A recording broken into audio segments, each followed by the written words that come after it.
Welcome back, everyone, to Masters Tour Montreal Online. I'm Raven, and joining me now is Sottle. It was a short but sweet cast with Rodan for all the 10 minutes or whatever, however long that was, but I've already swapped him out for my regular casting partner. Sottle, it's been a long time since you've been ready to cast a match now, so are you looking forward to this one since it's been so long? I know. I don't know what I'm going to do with myself. That extensive downtime that I had, I just feel so rusty. Like, I don't know. I need to get some more hours in under my belt for my casting today. But yeah, we have a good one on stream for you now. We're just starting round 4, so I guess before we get into this, just a little bit of a recap.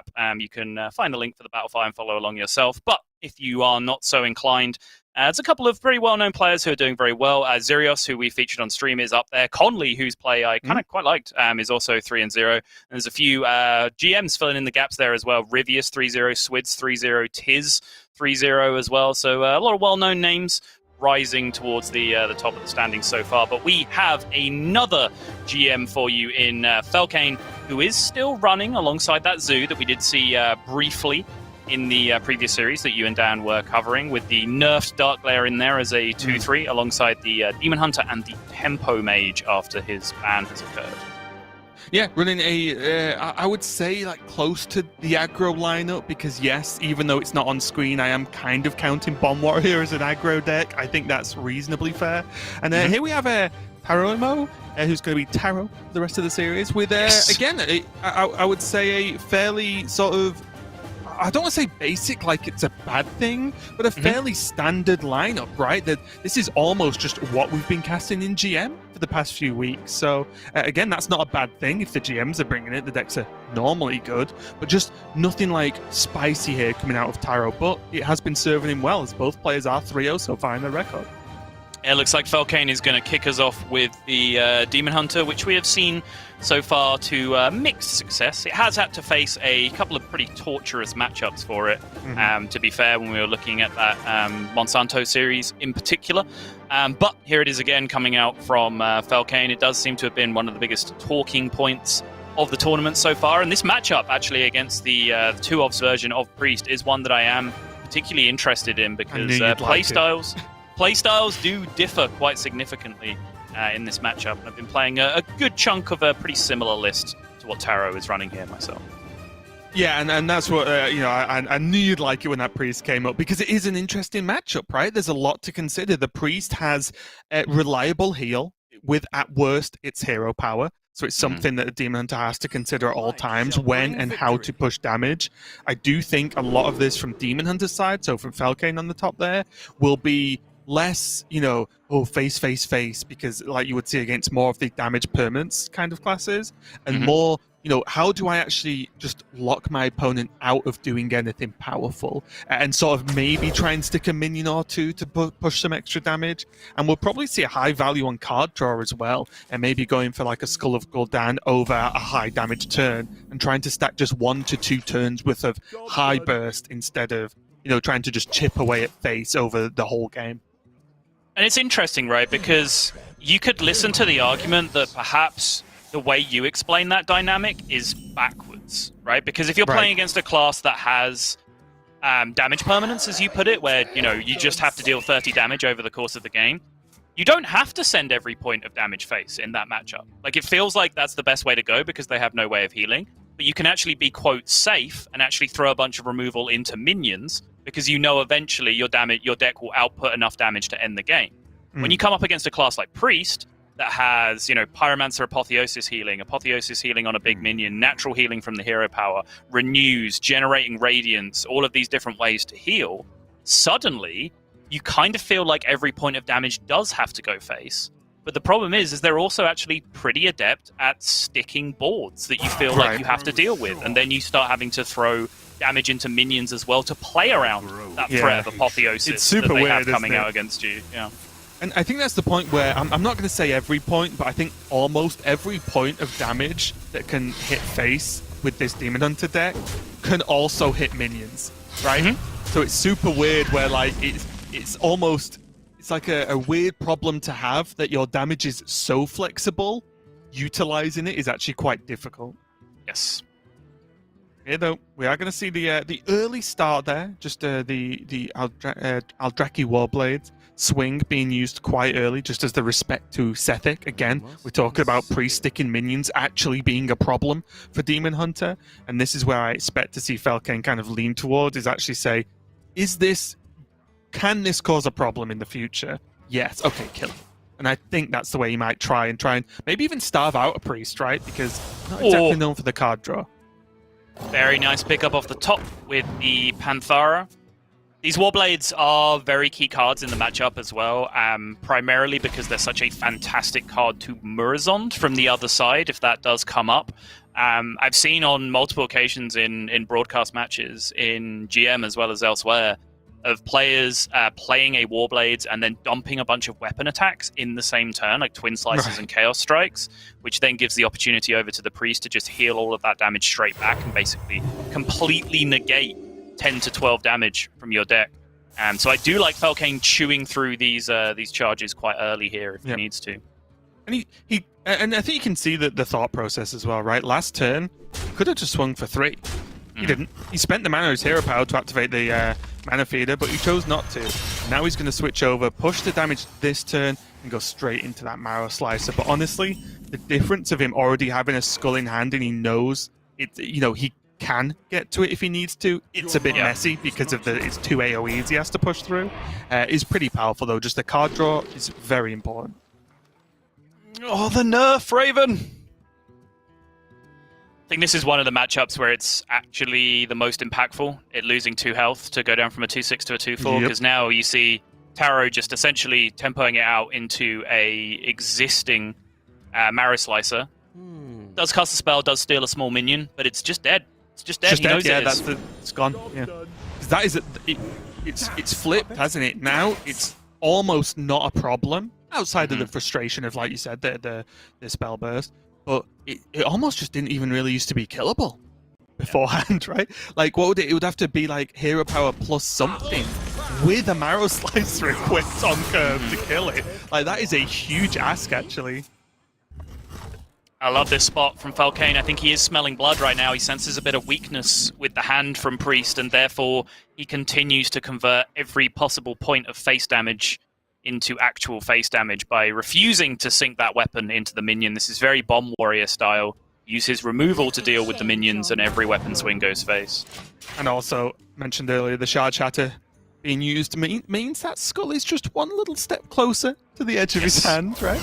And I do like, I don't know if you were watching too much or taking your well-earned 2-minute break, but I was talking about double jump, especially in the one-maker lists.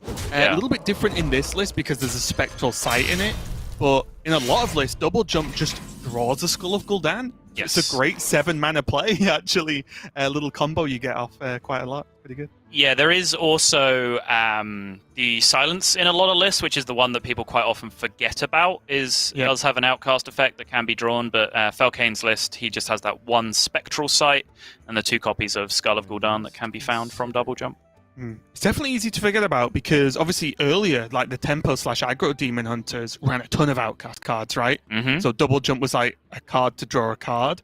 Whereas honestly, in these lists, you can actually potentially build your deck to be very specific and have that little bit more consistency to get Skull. It's pretty cool. Here though, preemptive Apotheosis. Scary. When Blade Dance's a card. Spent. It is just Shard Shatter hero power, right? Oh, he's not going to. Leave it up, try and deal with it on a following turn. Doesn't really get the weapon buffs he would have been looking for to go along with that Blade Dance, though. I think that was potentially the plan. He ripped double jump first there, I think, because if he'd have hit on the other skull, he would have cast that skull from the right-hand side and retained his other one from the left-hand side. They ended up hitting the Spectral Sight, so he just went ahead with the left-hand side one. But those are some pretty mediocre pulls, honestly, off of the skull. My query is, yes, well, it wouldn't have even technically had to use up a swing, but the hero power Shard Shatter Blade Dance, like if he's waiting to... I'm not sure it was... Sorry, I'm not sure it was active, was it? the shard chatter? Does he actually have a shard to destroy? I mean, he marrow slices, right? Okay, yeah. Yeah, it's active, yeah. That's what really surprised me. Like, that was pretty clean, and he still could have sunk 3 damage to the face. Mm-hmm. He did get a lot of card draw for that, though. It's just that, it's easy for us to say now, seeing what cards he drew is, like, maybe less impactful, but I was just a little bit surprised. The shard chatter can effectively do the same turn now and clear up all these 1/1s as well, but just doesn't feel quite as clean now with Taro getting an extra 5 health.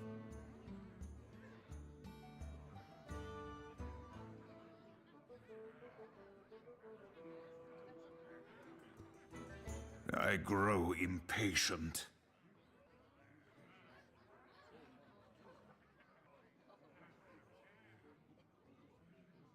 This is a very, very awkward Hearthstone turn now. It is. He has to swing. Oh, well, he can glaive bound it, right? He can, yeah. To make up the damage. It's still not bad. Blade Dance is one heck of a card. Yep. Oh, he's actually going to Mana Feeder instead. And just leave the Elixir up. What is this Blade Dance for? That's my question. Because now, especially with Double Jump, that will draw him the Skull, right? The second one. So he has access to on-demand activated Skull whenever he wants. That's true. So I'm surprised he didn't just Blade Dance that away and clear off the 8/5, because this is 2 off list, and guess what, Sol? There's an Apotheosis in hand. There is. And this Pyro presents some appealing options here. There's Pyro, Apotheosis, Shadow of Death available. That costs 7, which leaves him potential... I can't really add anything else. His Cleric of Scales isn't active, or else he could have potentially gone for Renew off the Cleric of Scales. I actually think, I think using the mana to just heal up the Elixir would be huge as well, to make it a little bit less susceptible to Blade Dance. It's very true. It's just like the actual efficiency of the board clear itself is kind of what I was looking at first. Oh, he wants okay, to be sure. He wants to be able to do 3 AoE this turn, ideally, while Shadow of Deathing the Glaive Bound. This is really nice, though. Yep, Like, agreed. 10-9 with Lifesteal, like, this just didn't need to be on the board. Very similar to the way the cards didn't need to be on the board the turn before as well.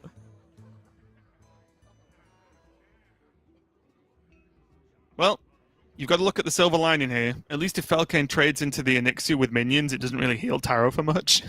Yeah, this is just a hard reset at this point. Taro's going back to 30. And I think it's, I mean, decisions were made on both sides of the board here, of course, but I feel like it's a shame because Felkane did a lot of work in the early to mid game there and actually got Taro pretty low. And now it's just reset. I think Felkane just has to hope Taro doesn't get access to any of his high value cards because he is running a little bit short on resources. Just going to really fill up on this Soulsheologist. Yeah, I think this has to be the line here when his damage push has kind of failed so spectacularly here. He needs to try and stick a board. He's against a very low quantity hand from the opponent, so there's a good chance that there isn't a very effective clear, especially after he just saw a Pyromancer get used. Second Pyro does get drawn, but it's the Soul Mirror on the far left that poses the much bigger problem for Felkane right now. Right. I think that's the approach, right? Like, Taro has to Soul Mirror and then just continue to sort of hope he draws something off the top. Like any kind of spell, dragon, something or other. Because right now, the rest of his hand does not really come together that well. It doesn't. I actually don't think Felkane is out of this game just yet, even though this Soul Mirror looks absolutely brutal. Because as you mentioned, the Apotheosis can just be a huge lockout in the last game. No, sorry, that was Darek in the last series. I apologize. It's been a lot of Hearthstone casting. It can actually be such a huge lockout late in games when your opponent's low on resources, you've already forced quite a lot of removal, and then the Apotheosis ends the game.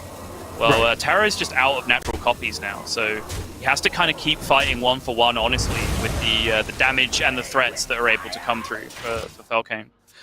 And I believe is extremely low value right now. Oh, get those played. Like, That is insane. I was going to say, I believe that also, along with the Lapidaries, both Twin Slices have not been drawn yet, right? Right. So there is still an absurd amount of damage. As I keep harping on about, the double jump into the Skull of Gul'dan is still there as well for Felkane. So when he wants to, he can just sort of refill his hand with relatively cheap cards, unless he draws the fragments, of course. Still, the resources are there.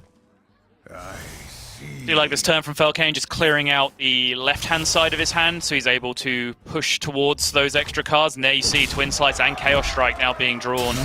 Felkane well on the march to doing somewhere in the region of 60 to 70 damage over the course of this game if he's going to win it. I would like it to see this double jump used soon, though, because you really don't just want to like draw the skull. I guess it would be fine, but it would just for 1 mana, it's nice usage. But you said very honestly natural copies of Apotheosis have been used up, but plenty more where that came from by the looks of things. If you're playing against priests, all as Taro does have the option for Apotheosis here. I wonder. And this is the tough decision, at least what I think, Solive. When you are behind, is this the correct path, right? Apotheosis preemptively. You don't guarantee hits or, for it to survive more than a turn. But is this good enough based on Taro's hand? I mean, I really like how annoying it is against what Felkane's trying to do right now. Like, having just seen the Blade Dance, for example. Like, Taro's pretty safe to assume that, if he just spends his mana here, just is annoying, then this Apotheosis might actually end up being pretty valuable in terms of healing, because landing an Apotheosis on a minion that can attack is a 2-step process. You have to feel confident that you're going to stick a minion first. And he's just not, right? Like, he's just objectively not. If Felkane wants to play around it, he's playing a 4-5 into a 5-5, right? So Felkane, the control is, the ball is fully in his court. He can choose to trade, he can choose to go face. So Taro here is just kind of taking that option away and saying, no, you have to deal with this.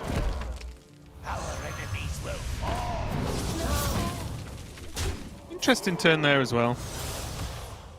I think, although the Adept does more damage, I think I generally would have liked to just do the one swing with the second Lapidary there. Just because the Adept's a little bit more flexible in where you can place that damage, and he was swinging into the minion anyway.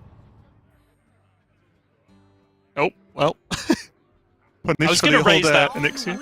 Yeah, I was going to raise that point right at the start when Nixia was chosen, about how that is a potential downside interaction with Raised Dead in your deck. It ended up he's actually being kind of happy about it because the Whelp activated the Cleric of Scales, but Nixia is a particularly suspect and dangerous card to take in a Raised Dead deck, although particularly against Demon Hunter, it does have a lot of value because it just spreads so wide against Blade Dance, for example. Yeah, it's literally Shard Shatter or Ignore at that point, right? Because it does fill the board up, make it quite awkward. But here, again, Taro has a choice. Wave of Apathy and the Cabal Shadow Priest can steal one of these minions, and it looks a lot better than taking 11 this turn.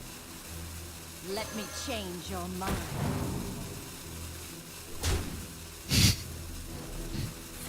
Boop. So funny.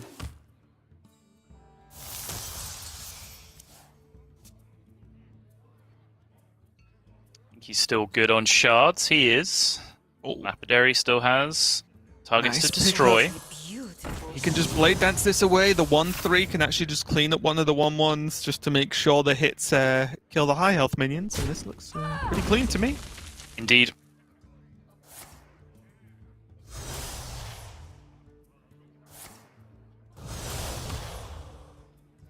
Yeah, Taro was just kind of waiting for the actions to happen that turn. I think when he saw the damage was going face, he knew what his fate was this turn, and that is a brutal Blade Dance for him to have to face down.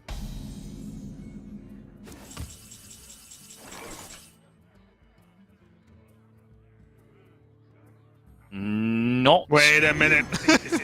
good enough, right? Well, it depends on the ordering, right? Well, how many Twin Slices were played? He played 2, didn't he? Okay, I mean that's still not quite good enough because the rest of the damage came from the Lapidary, which you don't. No, it's just 2 damage from the. Oh, was it just 1? Oh, okay. Yeah, sorry. I thought he played 2, and at least he could have Obviously, with ordering, he could have killed him, but It's still, the ordering was still quite important there, because obviously just killing the 6-2 is a very, very big deal from Taro's perspective. Yes. So he did get the bad ordering, but it was not going to be good enough because most of Felkane's Blade Dance damage came from the battle cry of the Lapidary on the previous turn, which obviously Taro doesn't get. I saw him play the second slice and kind of just assumed he played both that turn, even though he didn't. So yeah. Here though, does he want to just face tank the 6-2 to protect his board? It seems reasonable to me. He's going to take the damage anyway. Why not protect the board? Be done. So now there's what, 9-10 guaranteed with just hero power. 11-12. Twin slice off the top. Wow, and that was frankly a lot of damage Felkane has dealt to Tyro. I think you could wind back parts of that game and think, did Felkane have to deal that much damage in that game to win it in the end? Was there a couple of moments where he could have removed some of the threats before they became too big of a problem? But still, I think he overall handled the game pretty well, just keeping his cool and even going straight into a Soul Mirror as well after his Sociologist. He did just get the work done, and it was, like I said, the difference of having access to those Skull of Gul'dans is huge, because if you don't, then you can run dry and not have reliable, ongoing damage in that matchup. It's really tough. Yeah, and as I said at the time, you would be forgiven for thinking, okay, Felkane's making his last push here. Here's the Sociologist. Oh, it gets Soul Mirrored. That's probably GG. But the hand just wasn't getting there from Taro's perspective. He didn't have the tools to outlast everything. He didn't really have the tools to develop a counter-offensive there either. Right. You definitely can lock out the late game, essentially, with the position where you Draconic Studies, you pick up multiple Taunt Dragons, for example, and then you're just dropping big skeletal dragons or whatever in the mid game, and just eventually becomes too much for them to keep sinking damage into. But I think Felkane overall rode the line quite well. There were situations where perhaps a little bit caster vision-y, we could see that things were going to work out, but for example, it was second Apotheosis in the top 8 cards that he didn't play around, or something ridiculous, right? With the Onyxia, and he had a Lapidary in his hand already at that point, which lined up so nicely with the Blade Dance that I can fully understand him wanting to hold on to that combination together. So I think overall, pretty clean game from Falcon. Yeah, I agree. I think for me, it was really just the Kaj turn looked weird because the Apotheosis was there. There was no hidden information. Okay. But still, Felkane did take the win. Another win for Demon Hunter, which really is just another win for me. So Felkane, Tempo Mage, going to be his next class of choice. And just a quick glance at the list. It's just that questing adventurer, Sol. What do you make of this? Wait, there is a question. Okay, I absolutely glossed past that up. I mean, many years of experience, Raven, has caused me to double check just about everything you say. Yes, and this is why I have a condition where I don't even trust myself. Exactly. Yeah, you've just been gaslighted for so long. There's a questing adventurer in the deck, which I like. Sure, it's another potential win condition alongside the Sorcerer's Apprentice. My question would be, does your deck need more wind conditions to go alongside Sorcerer's Apprentice? Because if anything, I feel like you quite often have hands that have 3 different Sorcerer's Apprentice win conditions in them, and you don't know which one to use your Sorcerer's Apprentice on, which now potentially Questing Adventure is just another one. Yeah, I'm excited to see how this plays out, actually. Yeah. All eyes are going to be on that questing. And the response is going to be the Priest from Taro once again. A matchup I think is still super common on ladder, but one that might be a little bit different now that this Cabal Acolyte is a little bit more killable.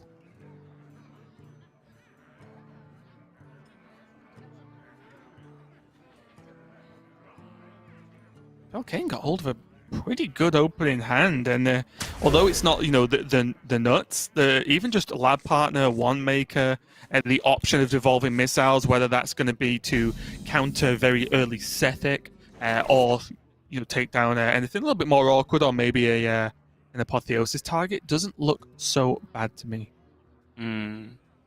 Lab partner is generally pretty crucial in this matchup, I'd say, or at least early spell damage minions, because early cram session can end up being very, very powerful in the matchup overall.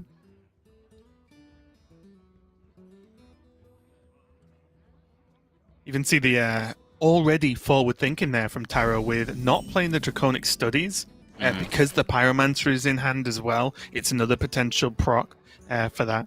And same with the Cabal Acolyte, depending on situation, even though we can see Wave, of course. It's just an interesting one, because I think a lot of the time, you just play that on one. There it is, Raven. Oh, the eyes. boy. It's ready to go. I wish, like, it obviously wouldn't happen, but I wish we could, like, zoom in. I'd just be like, right, zoom in on that quest and keep an eye on it. I need a questing cam. Just pops up in the top corner of the screen. It's already showing pretty huge potential to pop off right now, honestly. Like, this hand is already looking pretty explosive for Questing Adventure, even without the Sorcerer's Apprentice coming into play. And that's what you got to think about, right? Because if you draw your mind back to all the rogue games we've cast, a lot of the time, Questing is a 4-4, 5-5. That's a bit of a problem for, like, you know, in certain spots for a lot of decks. And this, like you said, this hand can get there quite easily.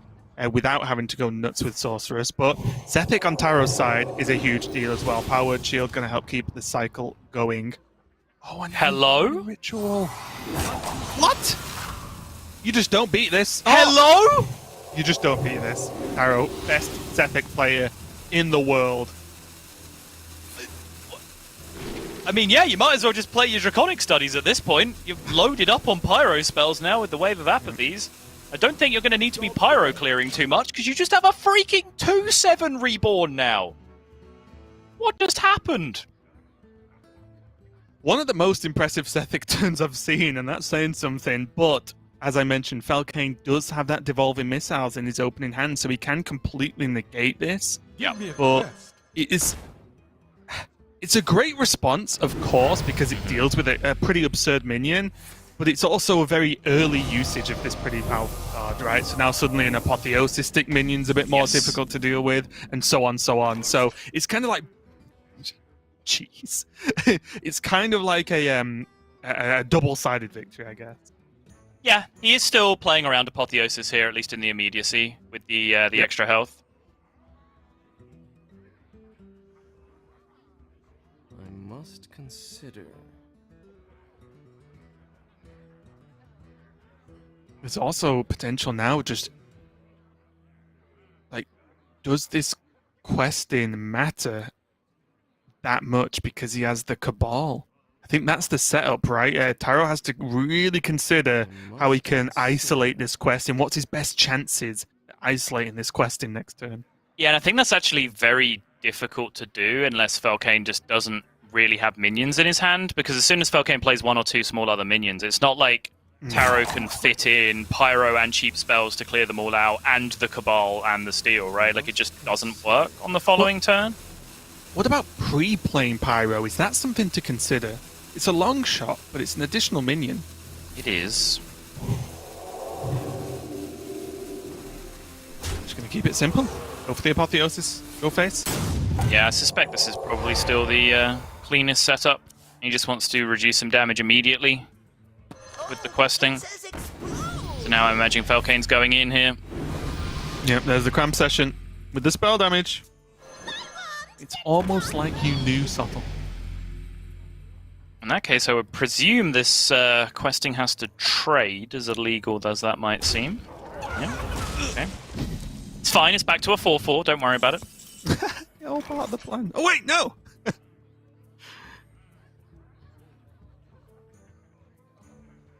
Yeah, I like the spot from Falcane. Just play 2 minions that turn. That was pretty much the most he was ever going to be able to get on the board. As long as he does not pass the turn back with his questing isolated as a solo minion in play. Probably hasn't gone too far wrong that turn. Your mind is not your own. Just gonna go for it. 1 in 3, and it's a huge outcome for Taro to hit here. Oh. It's the middle outcome, but the best outcome was so far removed from the middle outcome there that this could now potentially be brutal for him.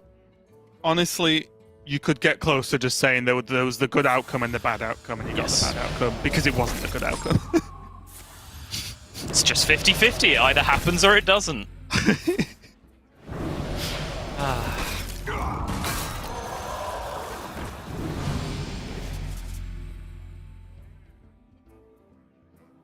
This questing is legitimately enormous right now.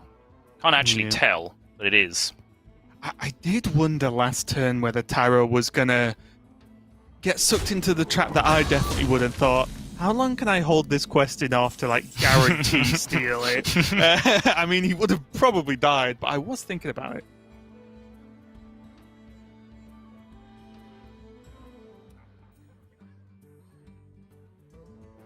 Let me change your mind. This is the tough thing, right? Every turn Taro doesn't deal with the questing, the questing's going to hit him harder. The fact that the questing's been alive for like 3 turns and just none of these draws have been Sorcerer's Apprentice it's upsetting me on a molecular level, Raven. Yeah, I think the fact that Taro runs 2 Shadow of Deaths and not drawn any yet is also upsetting him on a maybe even more so level. On a subatomic level. Yeah.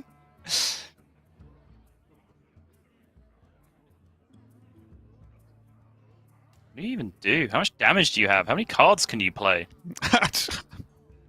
Many is the answer to just, I feel like, all those questions. Yeah. Whether it sounds correct or not. How much damage do you have? Many. Many damage. It's ridiculous. Okay, good Even start. low card draw. Good start. This is going a very long way down the line of playing lots of cards this turn. I'm happy about it. It's a solo Ray. So now I guess Icicle to draw additional... Yeah, I like this choice. And then take half your health from a 3-drop? Alright, cool. I like the way you cast that, Sol. It was just all about your opinions and whether you liked or disliked. And believe it or not, that is not all casted. It's just the way that bit went. It was like, I like this. Yeah. I like this. This is likable, yeah. I did, I enjoyed that turn. There is Wave of Apathy, as always, number 100 now for Term.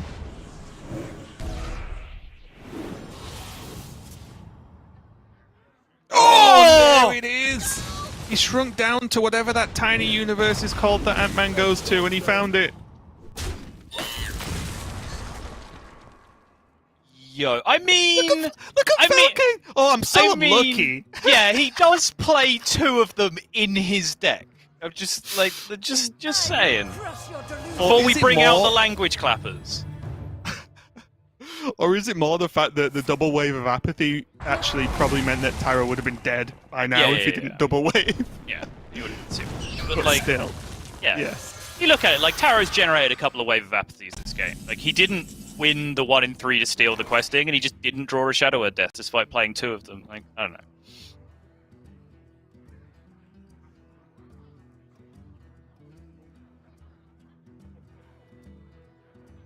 You think this is your time? It is mine. Ordering here again. Could be pretty big. Yeah. I will crush Is that 2 for 2 Murazans now for Taro, where we've seen like the bad ordering? Yep, I believe so. It's actually the world of difference, isn't it? It is. That When you're 3 at 10. damage is not only a significant portion of his health, but the spell damage makes it even worse. Yep. Or better for Falcane, of course. It's huge. Magic Trick does not find damage. Explosion didn't really change anything. Yeah, Counterspell can't be cast with Raz.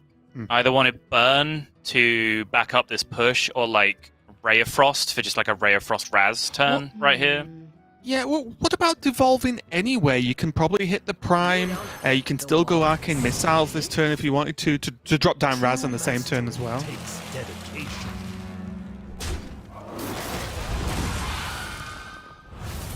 That was interesting though, the devolving pickup, but not actually using it and going for the One Maker instead. Yeah.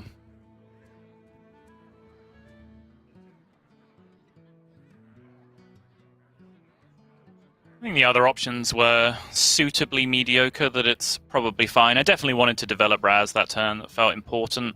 I agree. I think I would have just gone devolving Raz and then the missiles. Interesting. Because now Taro does have a Prime in his deck. He does. That's kind of a weird combination of things to do, though, right? Like, you devolve the 2 minions on the right a lot of the time into, like, 1/1s, and then you cast Arcane Missiles, even though your Raz is going to go off and kill them at the end of the turn. Like, that kind of I guess seems a little sketchy. I mean, he could have played Studies instead then. right? Yeah, Just gone for yeah. another cheap spell damage minion. It didn't have to be the arcane missiles. It was honestly just the first card I looked at. That's how I played the game. So. Raven, yeah, revealing his top Hearthstone pro level strategies. Play the first card you look at. Sorry, I was just like, yep, okay, big Apotheosis minion. Let's look how Felkane feels about this. Seemingly not great. Pretty accurate representation there. Yeah. Oh, finally.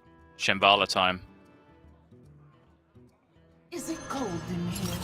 Or is it just me?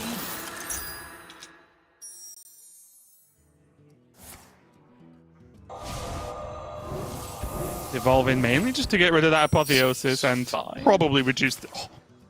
Okay. Jeez. What? Broken. Oh, and now the old Jandis Khadgar combo. Yep.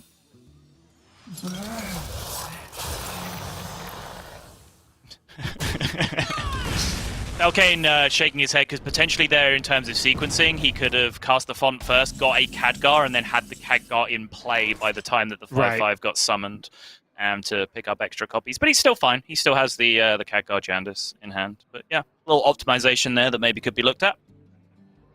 And honestly, Taro in a very similar position that he was in last game, where he's done a good job defensive, but he's just running out of stuff. Like the Draconic Studies could help him out greatly, of course, but that's close to his final hope now, right? It is. Yeah, he has some stall with Wave of Apathy as well, which can help him dig through to Soul Mirror or Galakron or whatever else he can come out with. Is this something that happens with 2 of Galakron priests often, or does this feel like a bit irregular based on what we've seen from just Taro this series? I think running out of value this heavily 2 games in a row is quite unlikely with this deck. He has been extremely tempo heavy with his Sethics, which I think is absolutely fine. I do that as well and don't really find myself running out of value as often as he has, but it's something to look at, I guess. But yeah, I think overall it's pretty rare to start bricking on value this hard twice in a row. Yeah, and we see the dragon come down. Deal 4 is not 5, which means there is at least 7 damage coming at Taro's way next turn. Yeah, and this might set off some alarm bells for Felkane, because this does smell a lot like a Pyro setup, right? Which we can clearly see in the hand it is. So suddenly, even just like Khadgar Jandis doesn't really seem that appealing. It doesn't, but Felkane could do his own Pyro setup here, but not in the same vein. I'm not gonna lie, Sol. I like it. It just feels like the best card. Yeah, I agree.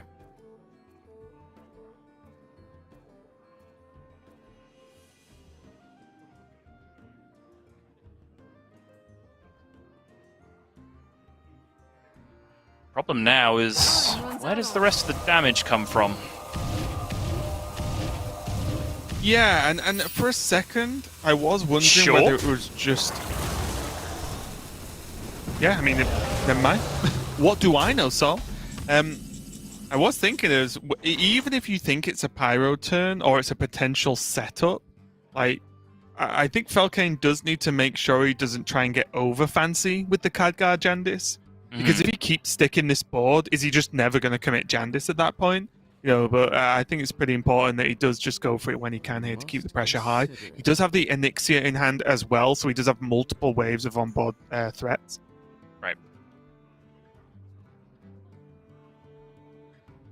I think I'd like to see Cobalt go first here. I know it takes an extra damage when you then play the Pyro afterwards, but you can get a better spell to activate the Pyro with than the Wave of Apathy, which he absolutely has done here. Wave of Apathy is probably another card that you want to hold on to here, whereas Draconic Studies is something that you're just very happy to dump out.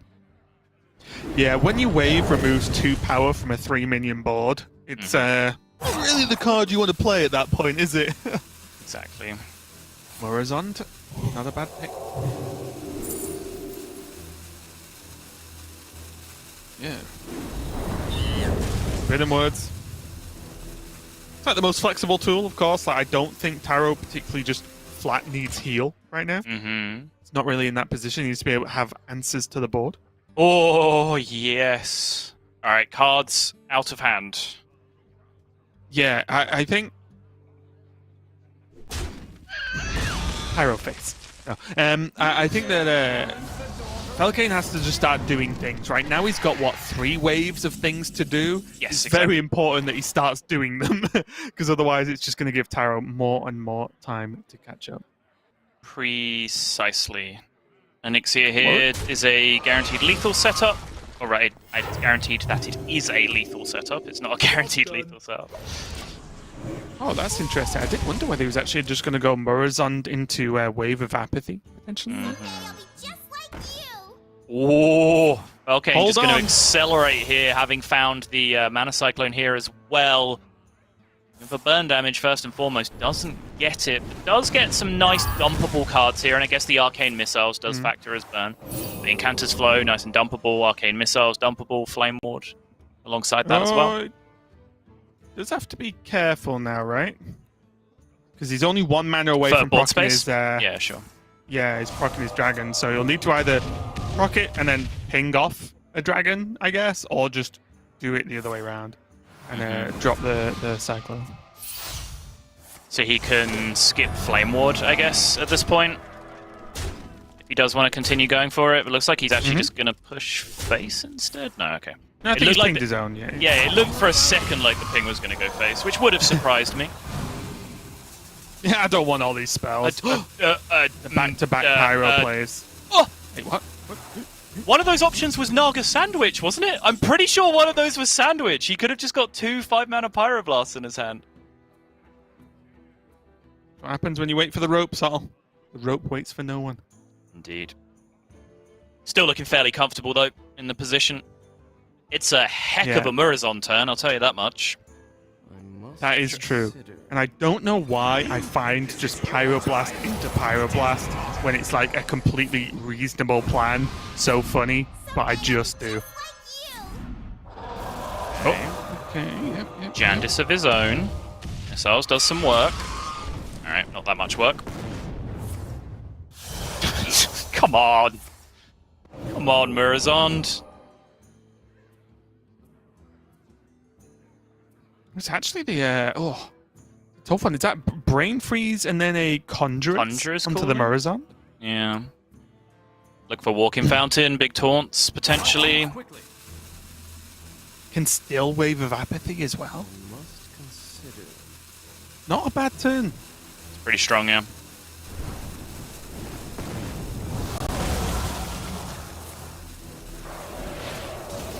Looks like Not gonna very go for much the Conjurers. like 2 minions are going to survive on board. They certainly are.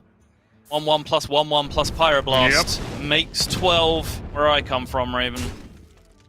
Looks good to me, and if one wasn't going to cut it, well, Taro would have to heal for a lot more next turn because he was about to get a second one as well. Belkane goes up 2-0 in the series so far, and although there's been some, fun outcomes, I say, at least as a viewer, I will say, I do agree, Taro has felt like he's run out of juice, like, back-to-back in quite an early part of the game as well. He's had some moments where he has had a good amount of removal, batted back the threats and made some threats of his own, but then just had nothing to follow it up with. And by the time he got there, he was on 12 health with, facing down a board to deal with. So really rough positions there. And he's going to have a lot of work now to do to be able to fight back, as Felkane only has this Zoo Warlock to go with. And honestly, I still think even post-nerf Sol, Zoo is more than good enough to take a win in a lot of these matchups.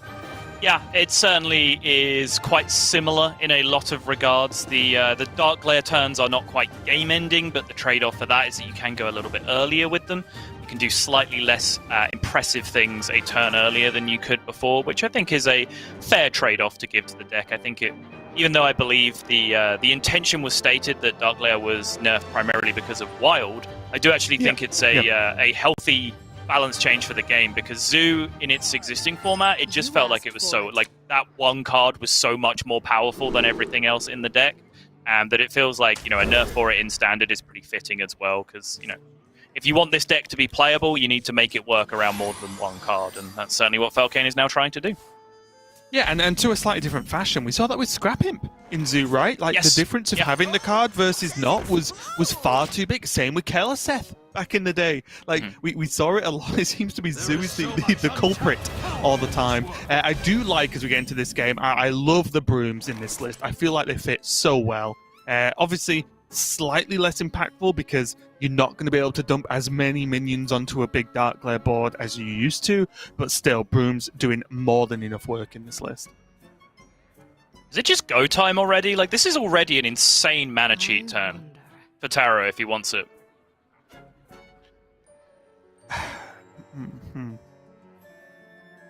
He can play the entire right side of his hand and add a spell damage minion to board as long as it costs 2 or less. Like, that's kind of nuts. It is. A small part of me wants to just look at one maker this turn and then have a little bit more information next turn, especially because you saw no demons join Canrathed, so you know there's no Flame Imps or Voidwalkers in hand. I think that means Taro can go a tiny bit slower. It looks like he's just going to respect the Canrathed. It does stop the value trade happening, which, you know, never be too upset about stopping a value trade on a spell damage minion. Yeah, I think personally I would have just looked to the one maker just to clean play. If he value trades the 1/3, you can potentially ping, or, you know, get an arcane missiles, whatever, and retain a 2/2. Would have been quite powerful, I think. Taro holding back with the Apprentice still. I do quite like early Apprentice in this matchup, I will say, and I think having now picked up Jandis kind of gives me a little bit more security even to just load out the Apprentice and go nuts, because, you know, even if your Sorcerer's Apprentice game plan gets shut down, well, sick, you can still just curve out into Jandis, right, which is a perfectly acceptable backup plan. Do you think the addition of the 2 brooms make it a little bit feel a lot worse playing Apprentice early, though? It certainly does. Like I mean, the broom does 50% of the damage plus any minion, right? Yeah. There's certain builds of Zoo where, like, basically nothing kills it apart from Soulfire. Right. But, you know, some builds have Soul Shear, which can interact with it. Some builds have the broom, but, like, I don't know. They still have to draw that card, and you're basically asking an aggro deck to have the answer to your game-winning scenario. Which, you know, when you're flipping the game on its head like that, I think that's usually quite good for you. Whereas in this moment, when you are flinging the pens in your favor as well, as Raised Dead plus the 2 pen fling is going to do a pretty good job. There's Canrathed Voidwalker in hand. I believe that was guaranteed, right? Yes. Yep, only 2 minions so far. And now, honestly, Taro has some good options, but Falcane really is just a hand of Gul'dan away from a good time right now. Yeah, it's very true. Because when Zoo is keeping up with you in, like, hand size and is ahead on board, those are the games you lose.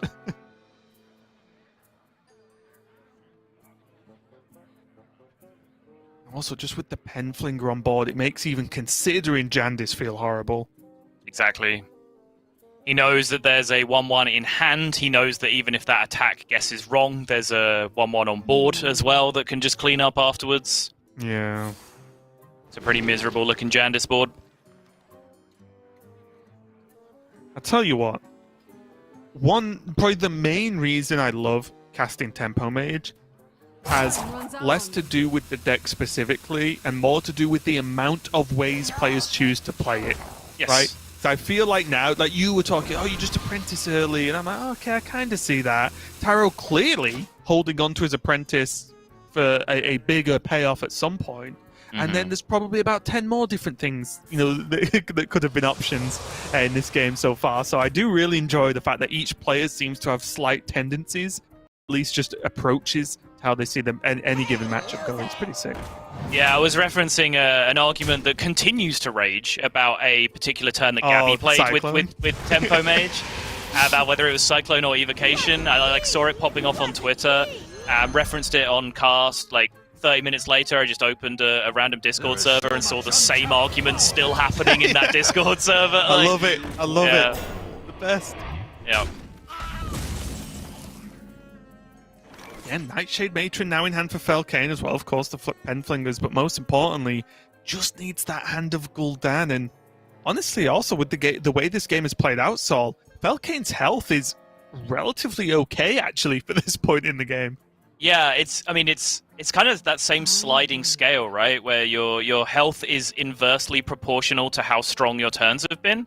Velkane hasn't done any disgustingly powerful things, therefore he still has plenty of health left, because all of his disgustingly powerful turns tend to cost him all of his health. He's just done enough. He's just been kind of inching ahead, and I think it's fair to say Taro has allowed him to remain slightly ahead, because he could have taken control of the board very, very early if he wanted to. I'm not saying that's wrong, because I don't think Taro is in any degree of trouble himself right now. I think he's more than well equipped to be able to deal with this. Ooh. Do quite like the look of that flame strike, and maybe that's me. Oh, and so does Taro. Maybe I was going to say maybe that's me thinking a bit too far in the future of the late game, but I just think it clears most zoo boards, right? Oh, and there it is though. Hand of Gul'dan for Velkane means that he can really start to get his pie started.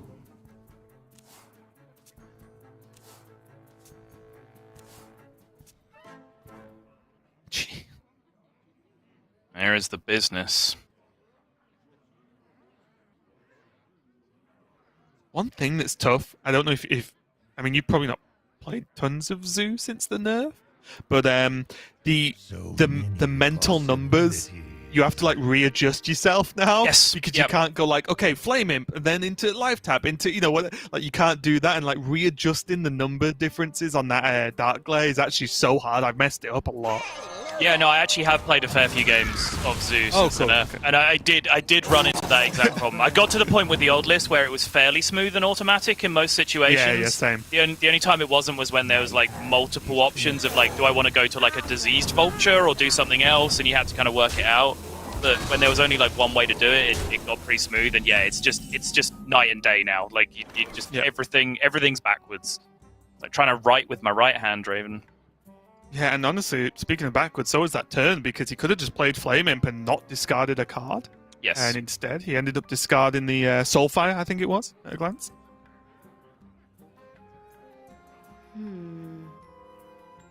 Velkane unhappy. Taro, honestly, I feel like Taro's taken a backseat through choice in this game, quite honestly. And I'm just waiting to see what the payoff's going to be, if there's going to be one at all. Yeah, I mean, he's picked up the right cards to support the strategy. Frost Nova in hand, Flame Strike in hand.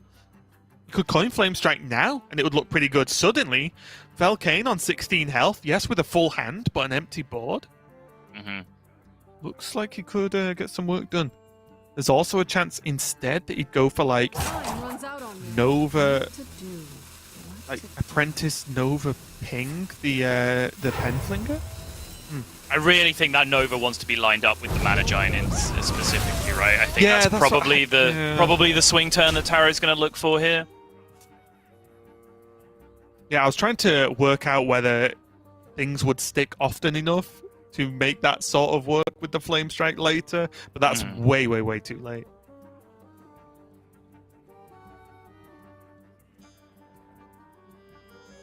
Muzzle their magic. No, don't. It's still good. Velkane going for even more card draw, Sol. It's just never enough, is it? It's not, no. I do agree, his hand wasn't quite there in terms of getting the actual game-ending threats. You see that Flesh Giant now finally coming into hand, so I kind of agree with him going fishing up until this point. And also, impressive, is it? It's one of the big differences with Dark Glare, isn't it? Because, Penflinger Giant looks a lot better before than it does now, for example. Yes. So these things do start to add together and just make that it is noticeable that the deck is worse on these turns. But just because a deck's been made worse doesn't mean the deck's bad. Agreed. Frost Nova Giant, discount doesn't matter. Velkane has board locked himself, which is potentially something to look at here as well. And now that's just lethal setup on the other side. And it's tough, right? Because as we can see, the tour guide was played to make a life tap to play the giant. But for example, he could have played like a broom and then ran the broom in, but that wouldn't have proc the giant, right? So again, already we see that the difference Dark Glare makes. The deck is still definitely strong and it's good enough. Velkane's 3-0 so far in Swiss with it, so it can't be doing that badly. But it is, you do see those moments where the turns are just that little bit worse. And how many times have we seen players purposely not board lock themselves for turns like that? And, you know, it didn't pay off there for Velkane because he almost got forced into it to sort of try and race with that giant going forward. Yeah, it's important with multiple decks and multiple matchups in the metagame right now. With, you know, Zoo in particular, it can matter. Any deck that's playing against Turtle Mage ends up mattering. A lot of the time it matters for Druid right now as well, because there's a lot of Mount Seller builds and Dream Portals as well to be concerned about if you end up board locking yourself. And then particularly people are rocking the Living Dragon Breath tech card, right? Which the only way you can kind of burn yourself with the Living Dragon Breath is to board lock yourself to the point where you can't actually put it down when the Frost Nova comes down. So it's something to look out for in a variety of matchups. I think this deck, Secret Rogue, is something to be looked out for as well, because it's still, I would say, a deck that divides opinion across multiple regions, multiple players, multiple casters as well. Multiple I'm definitely turned researchers. Yeah, Lorinda, huge fan. Best deck ever made in Hearthstone and any other game at that. Me, on the other hand, meh. I could see other things. If we talk about Quest Adventurers, from what I've seen today, whack 'em in Mage. That's what I'm talking about. Like, that's where I want to see my Quest Adventurers in the future, because that seemed awesome. But very interested to see how Taro plays this deck as well, because I think we saw some almost like a fixed idea of how he wanted the last game to go, and it did turn out that way for him, and it looks like he executed it very well. The plan paid off. And again, this is a similar deck to that Mage, where you can make a bit more of a, you know, these sweeping long-term plans and have them pay off, but it does require a lot of work and setup. So very cool to see if Taro pulls it off in the same vein as last game. Hey, though. Already. Options aplenty. Could combo the One Thief right now, could do that plus a Shadow Step, so he has a Miscreant activator for the following turn. He could do none of that and Dagger and try and set up for maybe a Questing Adventurer 1-drop plus Shadow Step plus 0-drop on the following turn afterwards for a huge questing, but that's a turn slower. He could just play one of the 1-drops and then Shadow Step it for a Miscreant activator on the following turn. He could do the same thing to combo with questing. Yeah, let me Did I say nothing and just Dagger yet? Oh, let me just check my book of Bunny Hopper notes. Bunny Hopper would have daggered, I think, at that turn, from what I've seen. But yeah, again, a lot of choices on it already. We did see him not going with the Shadow Step, so he doesn't have a guaranteed activator for Miscreant next turn. Although I think it is fair to assume both of these minions don't die this turn. I agree. I think it's quite the stretch, isn't it, from Zoo to do that? Yeah, I completely agree. I think this is the line that I end up on as well for that exact reason. There's a massive chance that at least one of these minions sticks to the board. But now what do you do? And you play the Edwin. Yeah. But the option was there.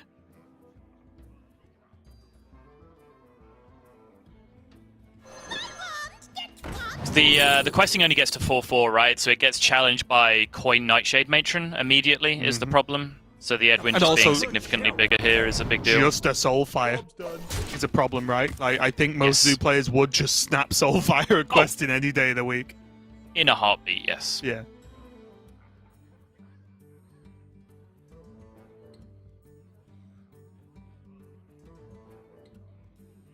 I almost wish I could tag Lorinda in for this cast. I can just see his messages. Like, what did he do this?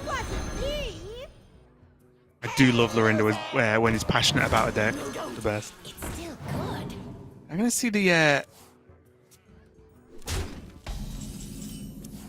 just using it to actually reduce the giant down.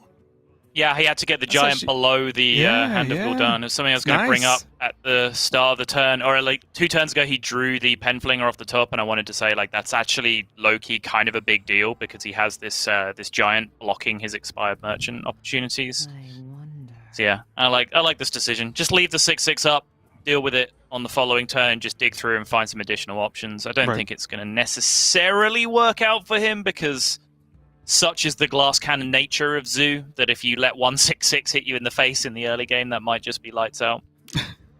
I was brief in my long stint casting with Frodan in the previous round. I did Shut mention up. your love for just killing Warlock with one hit from a minion, which we did to see actually. I think the giant, the mana giant, just hit the Literally Warlock what happened, twice and yeah. it was lethal. Yeah. No, I'm not saying you were wrong. I'm just saying I enjoyed it. That's all. Oh, it happened in your series as well. I was going to say, it's Yeah. what we saw in the last game, right? Like, Felkane basically killed himself, and then Taro just stuck a giant.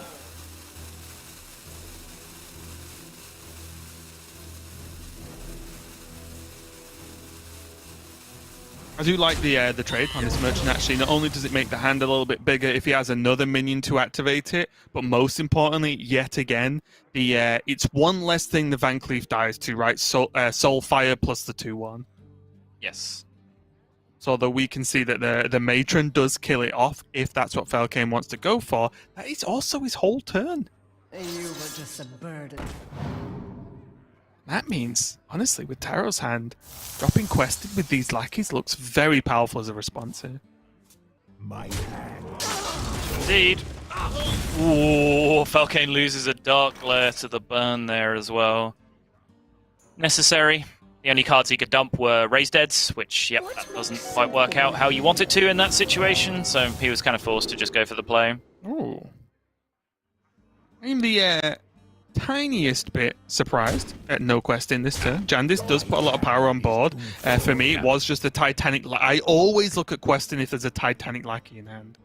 That's fair. I don't think that's a bad thing to look out for at all, but yeah, I think Jandis is just so much power in play here, right? I think this is absolutely fine. Yeah, and also one Penflinger's gone as well, right? Which means there isn't the, we talked about in the last game, right? Just the frustration of like what Penflinger can do to certain turns. It's a weird dynamic, though, when you're playing against Zoo and to some regard Priest as well, where, in Hearthstone history, you'd hear that a lot, right? You'd hear it from casters, you hear it from players when they're playing on stream or whatever, just their thought process. Like, oh, he's already used one. He's only got one left. Now we exist in a Raised Dead world, Raven. So if you've already seen one, that also means you've seen one die. So have actually, infinity does it left. increase or decrease your chances of seeing a second or third one? Right. Well, one thing I do like, though, is this double giant broom turn from Felkane. Yep. Huge. And honestly, what he needed to have any chance in this game. Absolutely, yes. We might just see a similar swing turn setup to what we saw from Taro in the previous game as well, where he looks to pair a big threat with a Frost Nova against Zoo. That is possible for him to do again here. There is a bit of fear, though, because if that threat is questing, then that's his whole turn, is questing Nova. And can you reliably say that will live?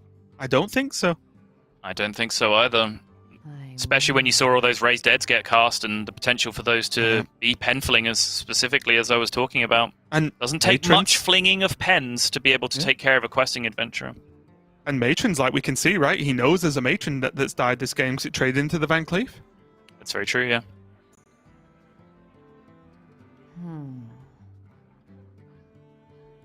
But again, like, it's easy to say now, but turns like that just make me wonder why weren't people playing Broom in Zoo from day one? It's so crazy to look at, isn't it? I mean, that was Broom wasn't in any deck day one. Right? I know! Like it took quite some time. Some crucial decisions Taro's made, though, like the turn 2 line, which I agreed with at the time, that did cost him his Blackjack Stunner unused, which, now here we see him with a couple of secrets and a couple of 8/7s on the board. This Frost Nova was chosen over an Evocation at the time, which, the Frost Nova is looking pretty appealing here in terms of at least giving him hope, but we can see Felkane has all the answers for this lined up for him, so maybe, Evocation could have potentially found a different way out of this game alongside Questing Adventurer. Yeah, and hang on. Okay, close, but not close enough. But I do like the potential Nightshade Matron and then Neophyte just to really make Taro's next turn horrible here for Falcane. I think looks very powerful. I don't think he needs to mess around with like Penflingers or anything. Agreed. So also represents, what, 19, 21, 24, 29 on board right now. So yeah, Sign me up. I give up. And look how weak this is. And that's going to be the game. And that is going to be the series. Falcane, a bit of a clap and a fist pump there as he takes the win. And that means Falcane is going to be going there 4-0 so far in the Swiss at this tour. So a fantastic start to him. I will say, I do hope we get to see Taro play again, because I just have a feeling that he's very much like he almost plays the game as if he can already see the future and just like knows how he wants like really long-term plans to pan out. We saw the Nova get picked up for the the late game. We saw the same with the Flame Strike, the holding of the Apprentice, same with the questing, and obviously it didn't overly pay off in that game. But I don't know. I just like the way he approaches it. I think it's very interesting. Yeah, I do too. But I want to throw a spotlight on Falcane here because again, he's a player I got a chance to interview recently. And you know me, Raven, I respect a work ethic more than anything else. And I actually found out one crucial piece of information from that interview where I just asked him about his whole GM experience as a whole, because we haven't really had a chance to catch up with him until now, because we haven't been doing the winners interview since he got promoted. He said, well, it's been difficult. Honestly, I'm going to be honest, it's going to be tough because I actually cast it as well, which I didn't realize. He casts every day that's broadcast where he's not playing. He casts GM on the French stream, and then even that on his days off, he's streaming on the Solari channel as well, on top of all of that, as well as prepping and playing his actual GM games. And I think he's had a pretty tough time of it in GM so far, and I think he's, both rightly and wrongly in certain places, faced some criticism from me as to some of the lines that he's taken, the play that he's made, but clearly he is taking on an enormous workload right now and keeping up with it very, very well. So seeing him now doing well in this Masters Tour on top of all of that as well, I think is pretty incredible stuff. So shout outs to Falcane. Yeah, really impressive overall. We know just how tough and time consuming doing one of those things is, whether it's casting or playing, but doing it all, or streaming actually, but doing it all is pretty impressive, especially at the same time. So again, good to see Falcane do well so far, I agree. And I do hope to see more of his opponent, Taro, as well in the future. And that does mean he only goes to 3-1, so he's by no means out. He's still looking great in the Swiss as well. But that was our first match for round number 4, but we've got some more coverage coming up, so don't go anywhere. We'll be right back.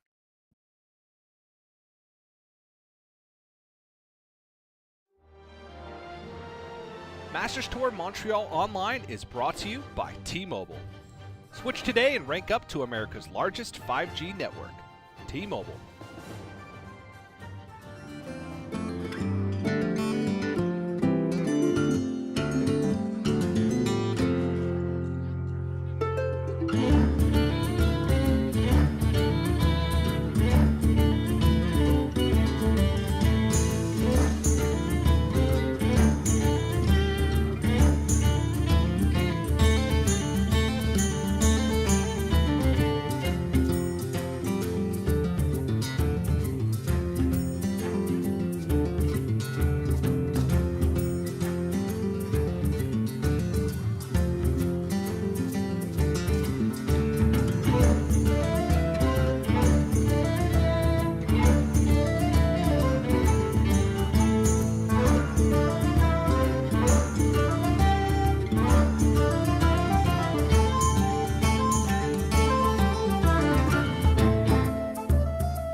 Welcome back, everyone, to the Hearthstone Masters Tour from Montreal online. It's Frodan and Derek Brown here to bring you the rest of round number 4.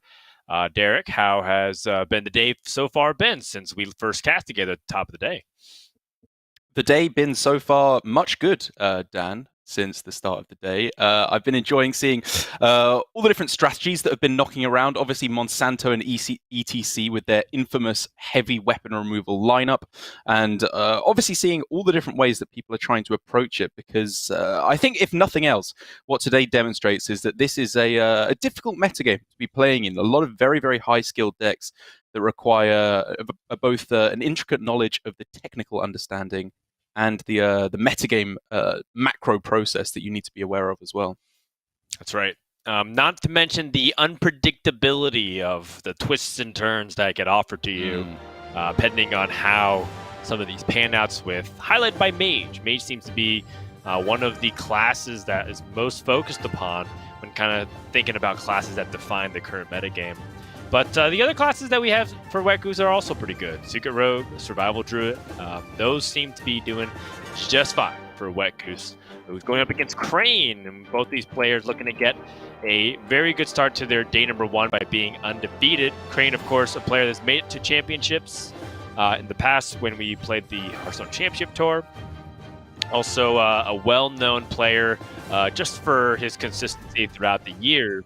Although we have yet to see Crane really have, kind of that really hot streak that's kind of required to go through Masters Tour. Being consistent is great, but you kind of need to have the hot hand in order to really ride it all the way through. Yeah, that's right. We've seen from Crane on his streams, of which he streams quite consistently actually at the moment, that he's been saying, the goal isn't necessarily to make Grandmasters. It's just to play in these events, do as well as you can, and keep trying to be the best, honestly. Because I think, in terms of the non-GMs, he's definitely up there with the best that we have at the moment. But if he does manage to get all the way based on this one, I'm sure he wouldn't be turning down his spot in Grandmaster if he could get there. You don't pick the ones. That's right. So we're going to start things off with a Innervate and Wild Growth, but Crane has the Overgrowth and the Garden Animals to follow it up. And I mean, this one could end up being very explosive. Look at Wet Goose's hand too. 2 Sorcerer's Apprentice and Tenwalla. That's a lot of pressure that can go the opposite way of Druid, as Mage can sometimes struggle against Druid, but that is one way that they can rack up a ton of pressure by summoning those 5/5 elementals from Tenwalla. Yeah, this is absolutely disgusting. Once Mistfall die off from the Violet Spellwing as well, he will potentially, depending on what Tome of Intellect grants him or what comes off the top of his deck, be looking at a double Shenvala activation on this turn. Yeah, this is looking very powerful. The question is, will Crane be able to respond to that? Because the 5/5s are pretty difficult, but the pressure is really there. Here we go. Finally, the fireworks that we kind of expected. Not wasting a second. I love to see it, Derek. Sometimes I feel like players wait a little bit too long to get this started. Yep, this is, I would have to imagine how Wet Goose is playing a whole lot. He is a ladder grinder supremo. He's going to have been working out the reps on this deck and making sure he knows it inside and out. Right. I also kind of noticing the irony of Crane versus the Wet Goose, the matchup. Perhaps this rivalry was fated at the very beginning of the Masters Tour Montreal. Is this going to be a quick game here, Derek? This looks extremely explosive on both ends. Crane's going to need a little bit of help from his deck, or his Mount Starter to come back here. 16 damage on the board. Yeah, definitely not over, but looking nice here for Crane. If he can get himself another playable spell of the Nature Study, a Claw, for example, would be the absolute dream here. Doesn't find it, but you'll settle for a second Guardian Animals for next turn as well. My goodness. But the Cram Session on the other side. This is just Clash of the Titans right now. This is both decks at absolute maximum efficiency. Yes, I mean, this is crazy. He can get a really cheap spell, maybe more card draw. Puzzle Box of the Yogg-Saron. I mean, that's not even playable for 5 turns. Yeah. You're slamming the mirror entity there against Druid, unless it's exactly Broomstick. It's looking like a very powerful secret here. Yeah, I mean, there's not many small minions in the deck. You pretty much get big minion every time, with the exception of the Broomstick. It's unlikely for Crane to be played next turn, given that he's going into turn 9. Do you just jam the Ysera here? Like, you're not dead on board on the other side. The scary thing is, what if you get hit by Counterspell by the secret instead? I guess so you then could is it hedge by putting the Lightning Bloom first. Yeah. Okay. Sure. And the other Thresher would be a huge pickup. Whoa. Yep, it was an incredibly explosive couple of turns for Wet Goose at the start there, but it takes a little bit more than that, I think it's fair to say, to take down this Druid.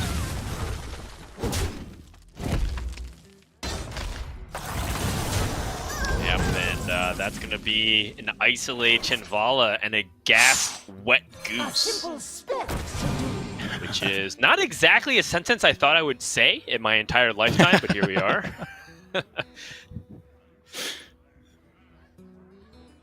Mana Giant can come down. Yeah, probably after freezing the Thresher, you'd have to imagine, because it's a generated spell. He can play the Giant afterwards. What to do? Right, that makes sense, and, you know, gives you an opportunity to have the Giant on board. Oh my gosh. King Mugla. This game is ridiculous, Dan.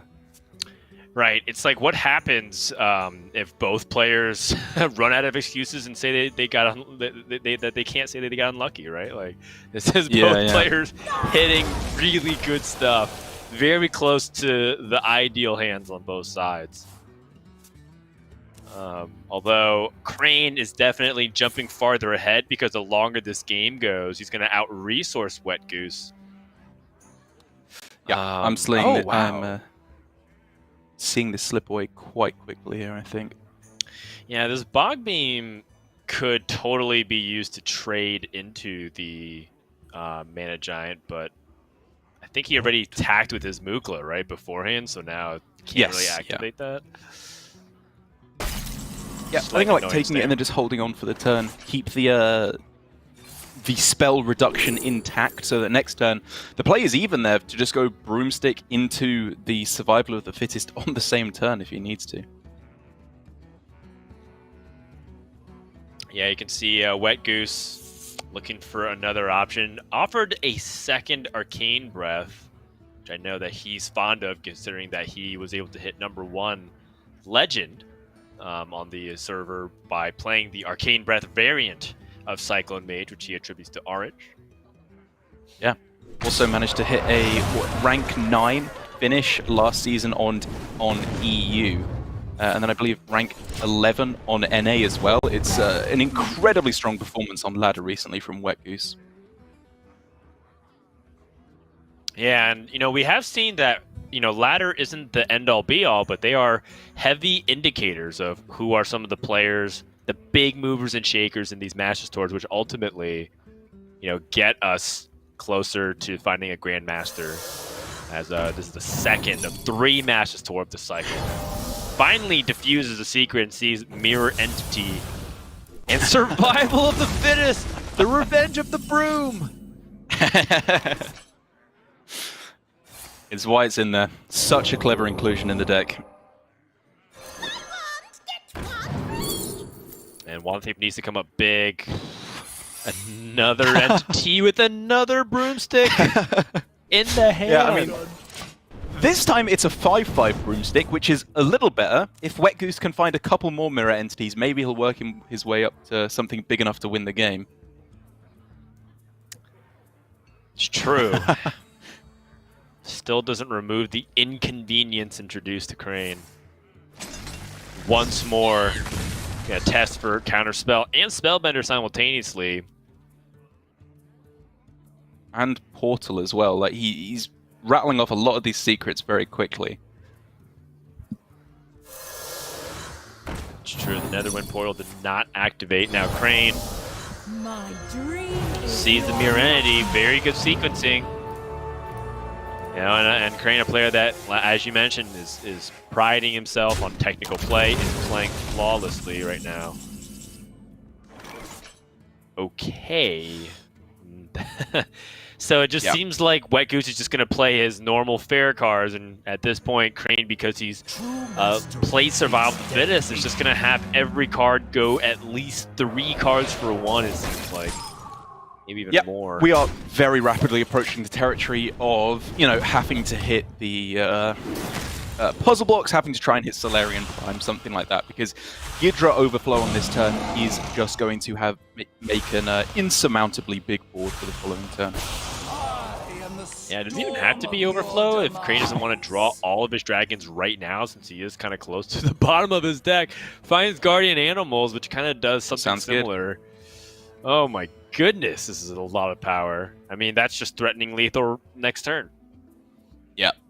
It's threatening well over lethal on the following turn with the buff to Ghidra as well. Right. Finds even the Twilight Runner, which just icing on the cake. That should be game 3 over to Crane. I don't think Wet Goose has any ability to even get Puzzle Box right now. I really don't even see a series of cards that can get him out here. Yeah, I mean, it was like Evocation into Frost Nova and Tome of Intellect, which generates a puzzle box. Like, it's possible here. He can get Frost Nova or Blizzard on this turn to survive. Yeah, and a player that's grinded the Tempo Mage or Cyclone Mage all the way to #1 on multiple servers. I anticipate him to be well versed in this series of outs of what he can and can't do. There's the Evocation. Ooh, okay. No Nova, but ways to get it. Right. Keep digging, keep digging. Keep digging. One last chance, perhaps? Did the other Arcane Breath?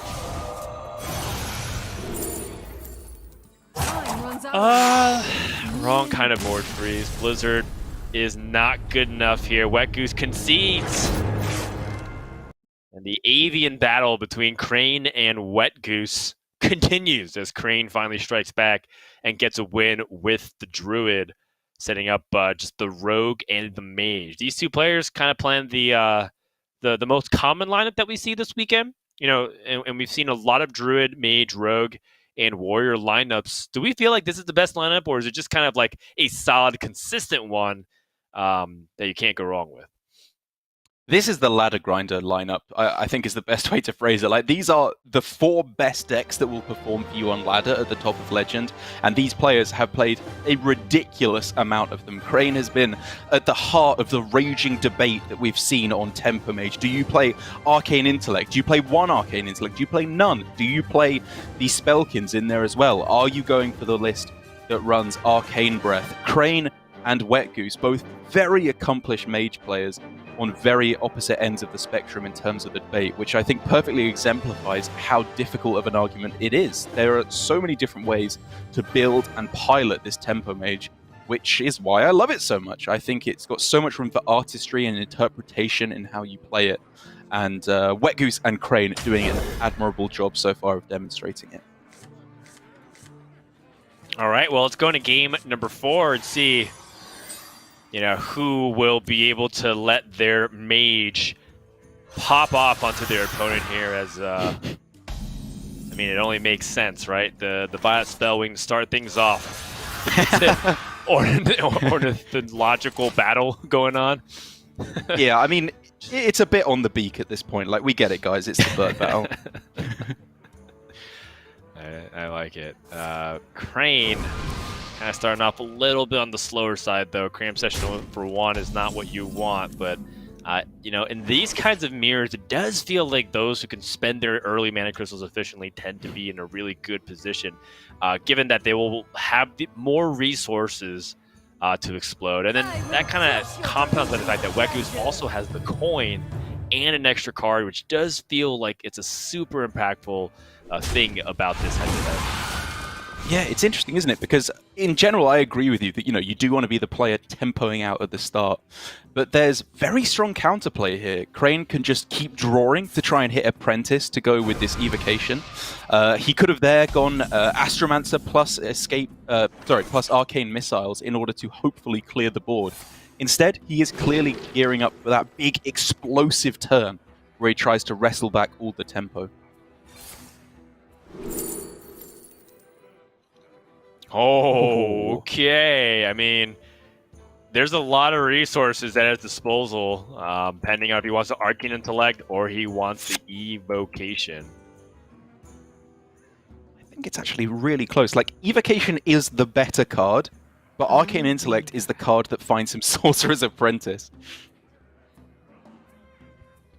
It's true. It just feels like Evocation is everything that you kind of want versus Arcane Intellect is...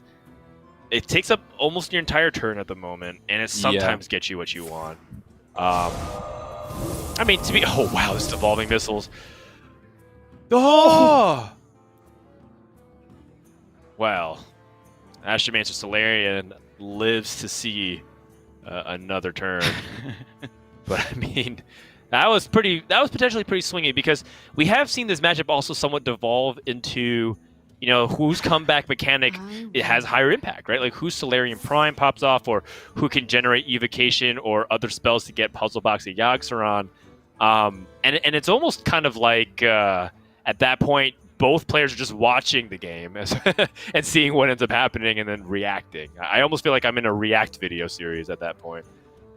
Yeah, I mean, devolve there being the operative word. If you miss the devolving missiles, the game will devolve into just degeneracy at that point. Well, both players still at least have their Astromancer. And you just want to make sure you're at least keeping parity of that, right? Like, you don't want them to have like 2, 3 Solarian Primes and you only have 1. Yeah, the big thing though for the moment before the primes come into play is Wet Goose getting coin Raz, which is just such a crucial turning point in the matchup. All of a sudden, you're not just going tit for tat, fighting a little bit for a bit of board control. You have to win this board back now, or you're going to start dying very, very soon, which demands that Apprentice to be found from Crane on the other side. He's going to keep digging with the lab partner in Cram Session, but if he can't wrestle this back pronto, he is going to die. Yeah, and he doesn't have a reliable way to kill it off. He's got Arcane Missiles. Maybe. Oh! No! Wait! He has his own Raz next turn, though, so at least that helps. It's going to tank a fair bit of damage in the meanwhile, but it's a good spot. He can wrestle this back on the next turn. But before he can do that, he has to try and fight through Wet Goose's hand, which is Apprentice and 5 1-mana spells. Wet Goose holding, I think recognizing that this is probably coming up to be a Raz turn. Not to mention, Crane has to be the one demonstrating that he can deal with the board. Apprentice is found for both players here. This game is about to go into overdrive. Yeah, that's right. Someday I'll be just like you. It feels like this is already the late game of this mirror at the kind of the pace that we're going at. Another evocation! Because one isn't enough. It's evoking something in me. Well, I mean, he's going to dump every card that he can reasonably before his evocation. He's going to have 4 mana to work with. I mean, he also could theoretically just kill Crane right here. He might just win. 2 boxes and a power creation. That's not playable stuff. Wet Goose is going a little bit garbage. So fast that I'm not even sure I can keep up with watching some of the decisions that he's making. So quick. This is like when you think you know a language and then you actually go to hear people speak it and they speak 10 times faster than all the videos you've heard online. Like, that's seeing people play Tempo Mage. It's like, okay, I finally understand how to play the deck. And then Wet Goose does that nonsense and you're back to square one. Very much so. Wow, a bunch of 1-mana spells also get discounted to 0 for Crane. And he has Mana Cycle at the end of all this. Yeah. So he actually is that's the going to climb one. ahead in the Resource War, even though we know that Wet Goose can deal with this board through Flame Strike. He can clear off the board, but can he deal with all the resources that were generated? Because at this point, it's a scramble for both players to try and find whatever it may be that sticks a board for them. And for Crane, heading into turn 8, if he can generate himself Power of Creation or Deep Freeze off of this Cyclone, which is looking fairly likely with the number of spells that have been cast, he is in a premium spot to lock down the board. I mean, that's a full hand for Crane. Does end up losing 2 of them, and just based off the resource count, it does seem like Crane is in a good spot. Wet Goose right back in it with this Flame Strike, and don't forget the health is the big factor. You can go ahead and be cute all you want with your secrets and all your AoE, but I mean, Crane is 1 burn spell away from potentially dying here. Interesting. I do think I somewhat disagree with going for AI there first, because I believe he has half of the side quest done, sorry. So if he plays Spellwing, I think he'll draw 3 spells from his deck here.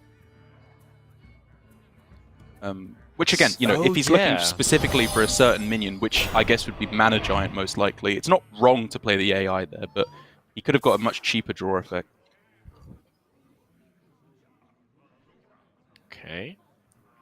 More cheap spell damage minions. Oh, it says explode! Probably wants to now commit to this Violet Spellwing. Draw 3 spells from his deck. Time runs out on me.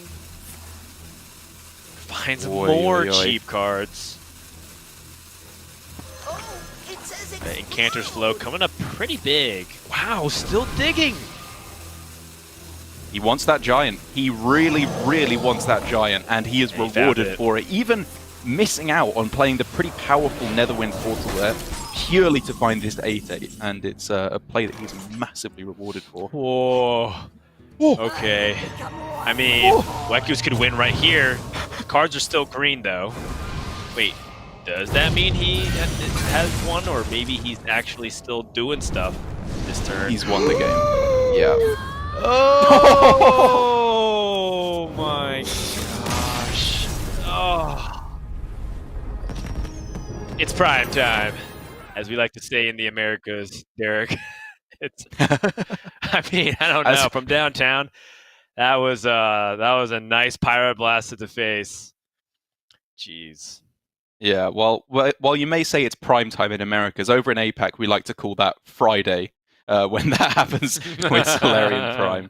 Yeah, it's an unfortunate way for things to end out, but I think the point is there. If it wasn't Solarian, it was something off of the Evocation as well that could have come in to close out the game. And it perfectly exemplifies what you were talking about at the start, that even though Crane was setting up for these big pop-off turns, he took too much damage in the early turns because Wet Goose was able to stick that board control, and that is a huge dynamic in the matchup, preserving your health total.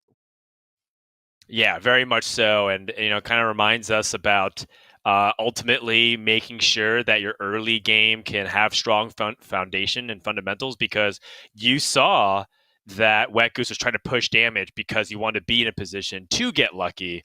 If he was off by a few points, maybe he could have gone completely the opposite direction, and then by then it'd be too late. Definitely, good play. At the same time, also getting fortunate when it counts. And so with that, round 4 is, kind of shaken up to be pretty interesting. Crane does take the loss and Wet Goose advances, but we also have a handful of other players who are undefeated throughout this. So if you ever want to check out our information, head over to battlefy.com/HS Esports. For now, do we have another match, Derek, is what I want to know. I believe so. If we're going to our next match that we have here on the sheet, we're going to go to High 3 versus Virtuos, who are 2 players that I don't know all too much about from having seen them in previous events. But I will say Virtuos in particular is a player that I've definitely seen a few times up at the top of Legend ladder.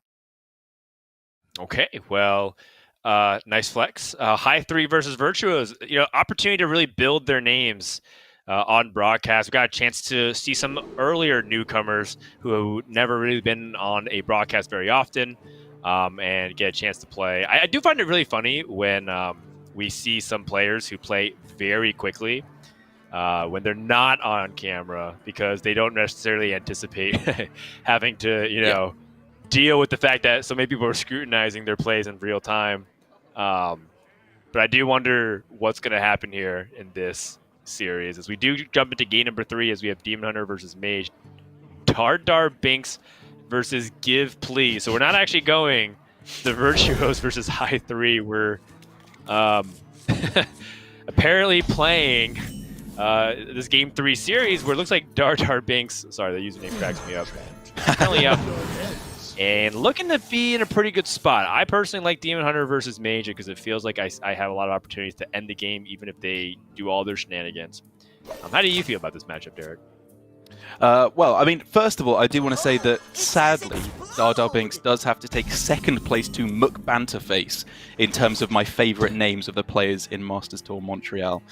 Secondly, what I will say is that this matchup feels very, very favourable for the Demon Hunter here. This is, in my opinion, probably the #1 reason why you're bringing it, because you are expecting so much of this mage, and it has very little healing, very little taunt. There are, of course, a couple of ways to generate it, as Mage is so proficient at generation. But for the most part, you can just be hitting face a whole lot with this deck and getting, on average, a very, very favourable win rate.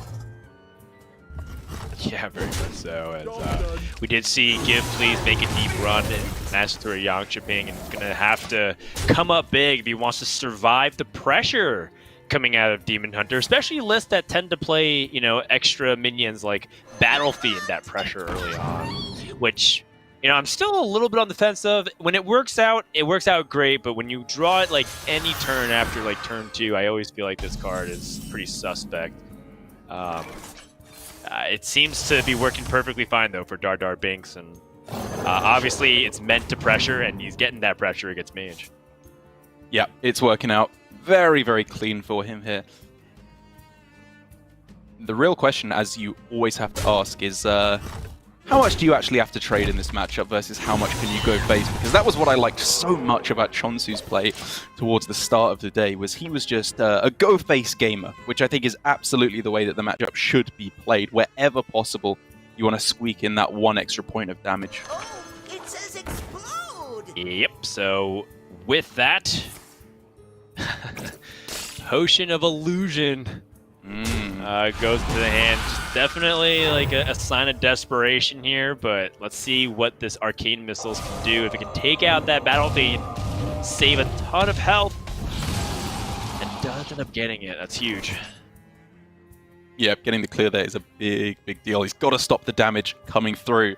Now, though, the game plan for Give Please is to get that Giant down, because that I have found is the one real big weakness of Demon Hunter, is their inability to answer big minions very effectively. They very often have to try and piece together a huge blade dance, which is very difficult, or just sink the damage in from their face, which they really want to avoid at all costs. Yeah, I mean, this looks really good for Dardar just to keep going along the curve and pressuring. Skull of Gul'dan waiting on the next turn. Give Please finds the Mana Cyclone, and so you look at this hand and you think that there's got to be something good here that you can do, but quite candidly, it just feels like Give Please's hand also does a lot of nothing at the same time. Yeah, the Frostbolt here is so tempting, but it really tells you how bad of a situation he is that he passes over Frostbolt, the dream card to hit in this matchup. But it works out pretty well for him. He's able to massively reduce the attack on board, get down the Spellwing, which was generated, and as I said, get down that Giant. That's the kicker here that puts him in a really good spot. Yeah, many times when you're playing a mage matchup where they're trying to aggro you down, like Rogue, or I guess in cases of Demon Hunter, having that Mana Giant down is often the way that you can have those wins in unfavorable matchups. So definitely prioritize getting it cheaper, and that's why things like Potion of Illusion was really big for Gift Police. So that way he can keep up his resources while also trying to accelerate the Mana Giant to come down a little bit quicker. And now Dardar Binks has to evaluate, does he want to take it out, or does he want to just ignore it for a little bit and then get a little greedy with like Skull Gul'dan? Because there's a couple of different lines of play that would deviate into entirely different scenarios if you choose to play defensive versus aggressive. Yeah, you do not have to clear this Giant. It's probably what I would recommend on this turn, but it's not a foregone conclusion. Just going Skull here, attacking face, is, I think, something to heavily consider with the Blade Dance already in hand. You're fast. I'm faster. Whoa! Okay. I mean, he ponied up and just met the the Mana Giant in the middle, saying, "I'll descend the battlefield and take you out myself." All right, that is definitely a painful exchange. I just, the only thing that I wish could have been better is just that the amount of mana floated afterwards makes it feel really bad, because you had so much opportunity to really do a lot of powerful things, and now it feels like Mage can take the initiative, but you know, at the same time, kind of calling Give Please his bluff that he doesn't really have much proactivity or anything proactive to really seize on the board here. Yeah, it was a deceptively complicated turn there from Dardar, because he could have thrown in the extra second slice, which would have allowed him to keep the Brazen Zealot on board. Not that that's necessarily an advantage, because again, he knows that the Arcane Missiles is in hand. I don't think I actually would have seen this line from Dardar, but I actually like it. I think keeping the second slice in hand ready to go face is a nice way to approach things. All right, well, we'll see if it pays off. He finds a second Skull of Gul'dan, which is very good, because the idea is that in this position, when your opponent starts playing Skull of Gul'dan, it becomes really difficult to start to anticipate how much damage they could really do. Given that, you know, if they pick up Glaive-bound Adept or a Lapidary or any other weapon, the explosion ranges greatly here. Gift Please is going to try instead to just draw cards and find some playable things to do. Find Solarian Prime and Jandice. So if he can survive, he's going to be in a pretty decent spot here. He's got a lot of great resources. Arcane Missiles clean up almost everything, which gives him the ability to even extend deeper onto the board or even get greedier. Let's just draw 3 more cards, find anything to play. Brilliant, throw it onto the board. Just get these threats down and try to just, I have to imagine, end the game next turn with Solarian Prime. Yeah, I am intrigued as to, you know, what he's looking for when he's digging. Is it the Sorcerer's Apprentice to try and get more cards? Because, you know, at the same time, he even had the option of, like, playing Mana Cyclone and just having a little bit more power. Generates the game. On turn 8, which is kind of what you talk about, the deep freeze turn that you can sometimes generate. And that is sometimes that also decides the match, sometimes on the spot, because if Demon Hunter can't attack for the rest of the game, it shuts off like half their deck.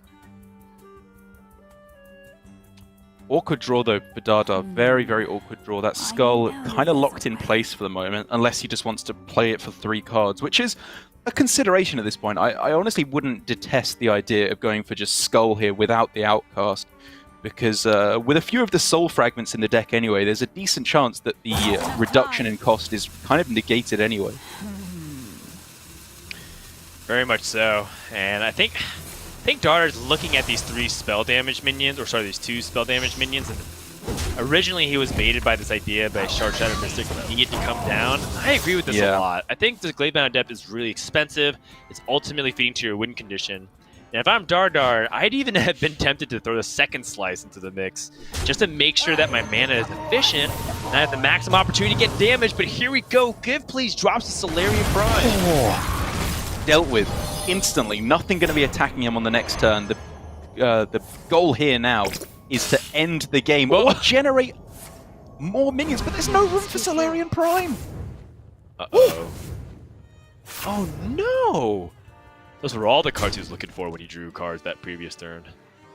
Yeah, that was not great there for Give Please in terms of what Solarian can do. It wasn't terrible because it cleared the board and got him some taunts. Right. There's also a lot of power on the board now that Dardar has to clear with the Shard Shatter Mystic. That's true. Can also play Skull Gul'dan this turn. So you can play Shard Shatter Mystic, then the Eldraki Warblades, and then Skull Gul'dan. I actually can do that in a better order just to make sure that he has all the information. But at the same time, if something disastrous happened where he drew every single one of his soul fragments, so Shard Shatter Mystic could end up being a dead card. Yeah, I think you take the risk here. It's unlikely that you draw all of them at this point before you've drawn your 3 cards. Oh, that's a big draw. Yeah, Blade Dance is nice. Finds a Glaive-bound Adept as well. But the problem is he can't get it down on this turn. He's just going to be tanking the 7 damage here. Yeah, I guess we don't really think too much about the fact that Solarian Prime is just a 7/7. That's pretty imposing onto the board. We're always thinking about the Battlecry effect. And also because a lot of times Solarian Prime kills himself. So, oh no, Rask also goes down. So Give Please is 10 damage short, has 8 through the Arcane Missiles with spell damage, but when needed to go all face guaranteed. 1 off here? Wow, he 1 is damage off lethal? So close. I mean, I guess you could go for it. Like, you could just play Wand Thief, or Wand Maker, sorry, which could get you another missiles here. Yeah, or a Mana Cyclone even. I mean, you have 2 of them. Well. You have ways to generate. You played 4 spells. It doesn't really get that much better. So this is actually a potential lethal here if he finds another damage source. Yep, Frostbolt or missiles, that's what we're after. Oh no. Oh, it's so close! But then on the other side, Runs out on me. does Dardar just have lethal here? He's got Marrow Slicer for 4, Glaive Bound Adept for 8, Second Slice for 10, 11 through the hero power? Am I counting He's right? 1 off as well! You don't take the ones. Oh! That's it! That's just it. Yeah, the Soul Shard Lapidary getting Dardar Binks the final bits of damage that he needed, and is able to get a 3-0 victory over Give Please. Well done to Dardar Binks with the Demon Hunter, and you kind of show why this matchup can be pretty tricky for the Mage in particular, because it's hard for them to stop that damage, like we said, if they don't have any way to freeze their enemy hero. Yeah, and a big win for Dardar. Obviously, going up 4-0 here is a big deal, but also just taking down Give Please is a very impressive achievement. He's in the top 10 players in terms of wins in the overall Masters Tour system. Very narrowly missed out on a spot to Asia Pacific Grandmasters at this shift to Season 2. So, putting up another strong performance here, even at 3-1, Give Please is still one of the biggest contenders to get through to APAC Grandmasters. And who knows, Dardar Binks, you could be looking forward to saying that every week, Dan, if he continues this streak and gets through to America's GM. Oh, man, I would have to brush up on all my prequel memes if that's going to be the case. Because I didn't feel confident enough because I was fortunate enough to be too young to remember a lot of that atrocity. But just like most natural disasters, we end up moving on with our lives. So here is the current standings after 4 rounds of play. We have several players who are currently undefeated, including a few Grandmasters and Swids, Chonsu that we've seen before. But Dardar Binks and Wet Goose, 2 players that we just saw, are also 4-0. Zurios, who we saw on broadcast earlier, who took a little bit of a break from Hearthstone, but came back and it seems to be undefeated. And of course, the mysterious Virtuos, who apparently is a shadow of his former self. But if he's able to keep going, maybe he can challenge some of the best. Love some of the names that we have here, actually. We got Dad Coach at number 8. We got D Money, who's ripping off Derek Brown's nickname and style, apparently, at rank 14 there. So lots of fun names here and some established players, which is exactly what we're going for with the Masters Tour. The Masters Tour, theoretically, I'm sure most people would be like, well, I just want all my favorite players to win. But it's also to discover the new talent and all the players who have been putting in the time and the effort while the GM season is ongoing. So it's definitely a lot of fun. Yeah, loving the top 16 there. I think Chonsu's been putting in the work. Zuhex, the Spanish community, I don't think is represented nearly enough anymore with how strong of a player base they still have to offer there. Zerios as well, making a return to Hearthstone and doing it in style. I think as we finish off round 5 today and then move on to the rest tomorrow, we can look forward to some very high-level Hearthstone. All right, well, that's the end of round 4, and we're about to begin the final round of today. It's round 5 Swiss, brought to you by Raven and Derek. So we're going to take a few minutes and get set, and when we come back, the final round of day number 1 here of the Masters Tour Montreal Online. Masters Tour Montreal Online is brought to you by T-Mobile. Switch today and rank up to America's largest 5G network. T-Mobile.